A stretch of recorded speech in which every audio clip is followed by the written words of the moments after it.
ভাই এই সময় যে ছোট লাভ দিয়া উপরের টাকাগুলি ফিনিশিং দিয়ে দিও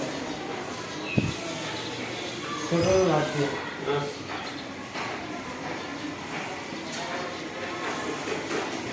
শেষ করে